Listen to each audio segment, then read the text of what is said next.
প্যারা রাসূলুল্লাহর ঘোষণা, এ মজলিসে যারা আসবে বসবে তারা অতি ভাগ্যবান, আর যারা আসতে পারলো না বাবা তারা হলো কপাল পোড়া। কি পোড়া বললাম? কপাল পোড়া, ভাগ্য খারাপ। আল্লাহ রাব্বুল আলামিন তার বান্দাকে এতটাই ভালোবাসেন, কতটা? মা তার সন্তানকে যত না ভালোবাসেন তার লক্ষ কোটি গুণ ভালোবাসেন, সেটা হলো আমার আল্লাহ। অথচ আজকে মুসলমান আমরা আল্লাহ চিনি না, রসুল চিনি না, নবী চিনি না, মসজিদ চিনি না, মাদ্রাসা চিনি না। আর এই না চিনার কারণে আজকে মুসলমানদের দুর্দিন না সুদিন, বড় দুর্দিন। এ বাবা, আমরা মুসলমানরা দল করি, পার্টি করি। কি দল করি না? করি না? পার্টি করি না? করি না? কি পার্টি? সিপিএম এ পার্টি লয় বাবা। আজকে মুসলমানদের দল দেওবন্দি, বেরেলি, আদানগাছি, ফুরফুরা, অড়ঘড়িয়া, ললডাঙ্গা, পেটডাঙ্গা, হাইলাহাদি, হানফি, সাফি, মালিকি, কুষ্টিগিরি, ছোট পীর, বড় পীর, হঠাৎ পীর, বালিশ পীর, ঢেল পীর, কানা পীর, দাজ্জাল পীর, ন্যাংটা পীর, খিচুড়ি পীর, বাপের জামা গাই দিয়ে পীর।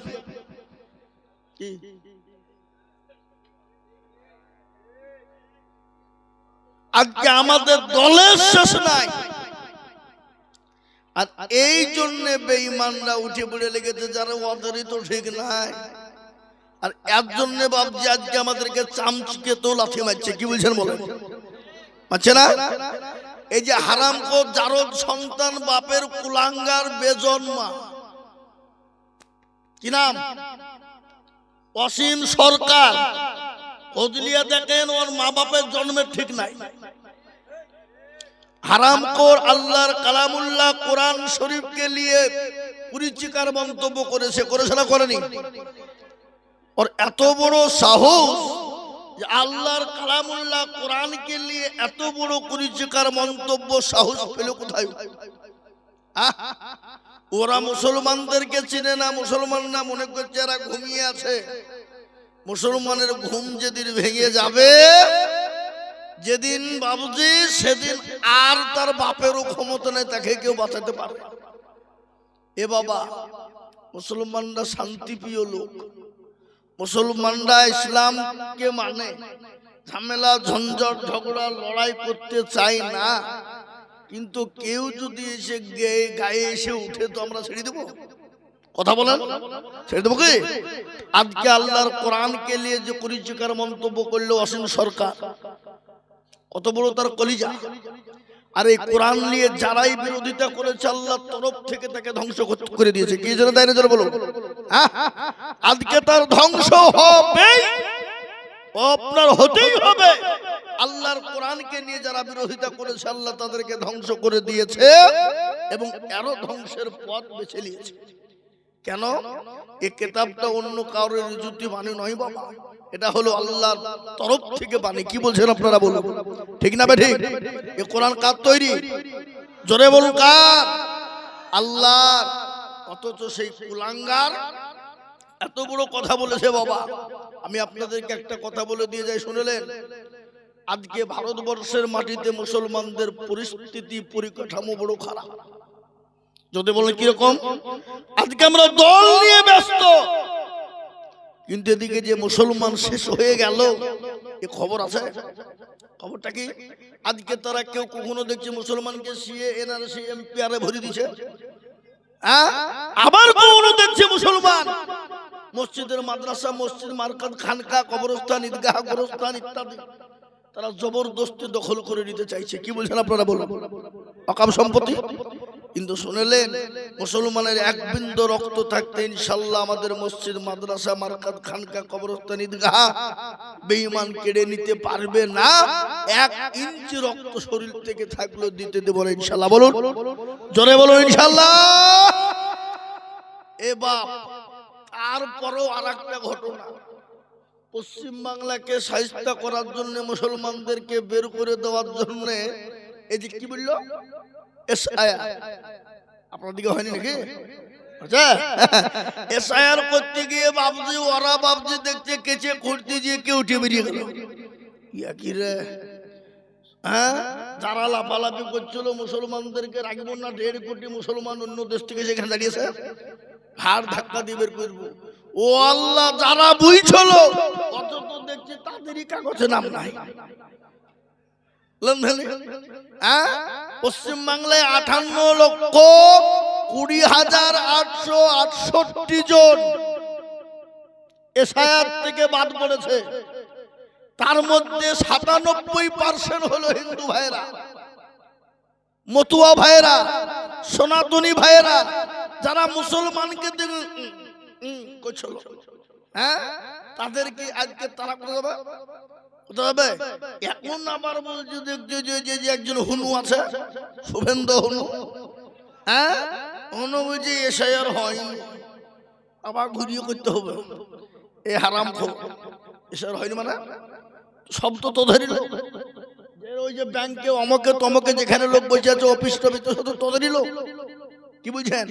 ওরা শুনলেন ওটা লয় বাপ, ওরা যেন তুনুপু করে মুসলমানদেরকে তাড়িয়ে দিতে হবে, বের করে দিতে হবে, একটা চিন্তা ভাবনা। কিন্তু কি জানেন, আল্লাহর রহমত, মুসলমানদের ডকুমেন্টস আছে না নাই? আরে 2002 কেন, আরো যদি পিছনের 20-25 বছর 50 বছরের ডকুমেন্টস তাই তাও মুসলমান দিতে পারবে, পারবে কিনা? তার থেকে যদি বলে যে আমরা ডকুমেন্ট নিব না, মানুষ তোদের কে ছিল, তোদের পূর্বপুরুষ তো দাদা দাদি দেখা শুনেলেন, আপনার দাদা, তার দাদা, আমার দাদা, অমুক দাদা, তমুক দাদা, পোত দাদা, যত দাদা আছে দুনিয়াতে ছিল 50-60 বছর আগে, তাদেরকে তো তারা তো মারা গেছে, তাদেরকে তো আমরা এখানে মাটি দিয়েছি। তাদেরকে মাংস গোলা পচে গেল, হাড় তো আসে না নাই, হাড় গোলাকে তুলে নিয়ে এসে যদি মেশিনে ভরি দিই, বলি দিবে এরা কোথাকার প্রোডাক্ট বলে দিবে না, দেবে না, কোথায় জন্ম বলবে কিনা। কিন্তু আমরা যদি বলি তোরা দেখা লিয়াই, কই তোর বাপ দাদার 14 পুরুষ দেখি, বাপ দাদা পাবে তারা, তারা তো পুড়িয়ে ছাই করে দাঁত মাদুর করে ফেলেছে। কি বলছেন আপনারা বলুন? আচ্ছা আচ্ছা, তাহলে আমাদেরকে কোন দিক দিয়ে তারা যখন পাচ্ছে না বাবজি, বিভিন্ন কায়দা কৌশল, কিন্তু শুনেলেন এই দেশটা হলো মুসলমান, মুসলমানদের পূর্বপুরুষকে সর্বপ্রথম যিনি ভারত পৃথিবীর জমিনে এসেছিলেন, তিনার নাম কি গো? আদম আলাইহিস সালাম। তিনি তো ভারতের মাটিতে পা দিয়েছিলেন প্রথমে। ওয়ালাকাদ কাররামনা বানি আদম, সেই আদম নবীর সন্তান আওলাদ হলাম আমরা। এই দেশ থেকে আমাদেরকে বের করে দেব অত সহজ নয়। এই দেশটা হলো কাদের? হিন্দু, মুসলমান, শিখ, ঈসাই, সবারই দেশ। এটা হলো রবীন্দ্রনাথ ঠাকুরের দেশ, এটা হলো কবি নজরুল ইসলামের দেশ, এটা হলো মৌলানা আবুল কালাম আজাদের দেশ, এটা হলো মৌলানা হিফজুর রহমানের দেশ, এটা হলো মৌলানা শওকত আলীর দেশ, এটা হলো মৌলানা হুসাইন আহমেদ মাদানির দেশ, এটা হলো রাজীব গান্ধীর দেশ, এটা হলো মহাত্মা গান্ধীর দেশ। আমাদের কাজকে তোমরা দেশের প্রেম দেখাচ্ছ। সেদিনকে ওই ব্রিগেড ময়দানে কি হলো?